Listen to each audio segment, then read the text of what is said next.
আসসালামু আলাইকুম। আজকের ভিডিওতে আপনাদের সবাইকে স্বাগতম। বাংলার রান্না ভান্ডারে পিঠা নাম শুনলেই যেন মায়ের হাতের গন্ধ পাওয়া যায়। আমরা অনেকেই ভাপা পিঠা খেতে ভালোবাসি, তাই আপনাদের জন্য নিয়ে এসেছি সম্পূর্ণ নতুন ধরনের একটি পিঠার রেসিপি, সেমাই দিয়ে চমচম ভাপা পিঠা।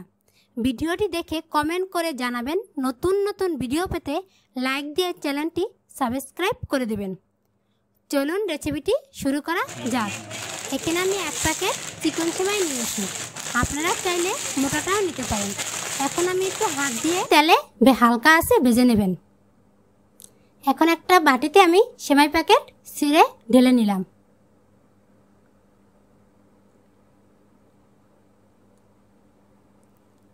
এখন একটু হাত দিয়ে গুঁড়া করে নেব সেমাইগুলো।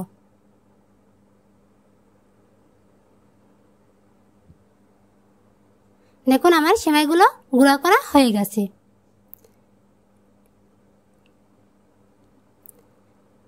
আমি এখানে একটা মেজারমেন্ট কাপের 1.5 কাপ পরিমাণ সেমাই নিয়েছি। দিয়ে দিলাম হাফ কাপ লিকুইড দুধ, আর দিয়ে দেব হাফ কাপের চেয়ে একটু কম টক দই।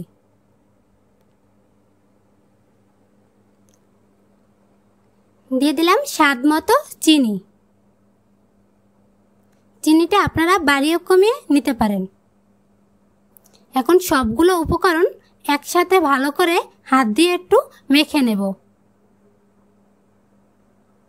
দেখুন আমার মাখা হয়ে গেছে। এ পর্যায়ে আমি 5 মিনিটের জন্য ঢাকনা দিয়ে ঢেকে রেস্টে রেখে দেব। 5 মিনিট পরে দেখুন সেমাইটা নরম হয়ে গেছে। দিয়ে দেব 2 টেবিল চামচ নারিকেল কোরানো। দিয়ে দিলাম স্বাদ মতো লবণ। দিয়ে দিলাম হাফ চামচ বেকিং পাউডার, আর দিয়ে দেব 1 টেবিল চামচ ঘি। এখন সবগুলো উপকরণ আবারও ভালো করে মিক্স করে নেব।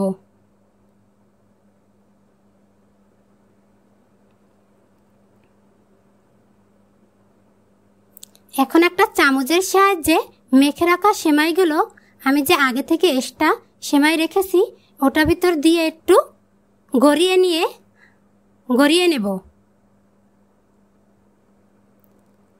এখন একটু হাতে নিয়ে এরকমভাবে কোট করে নেব।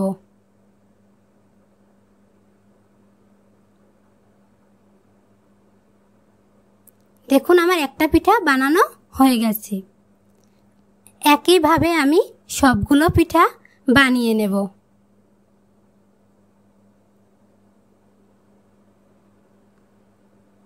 দেখুন আমার সবগুলো পিঠা বানানো হয়ে গেছে।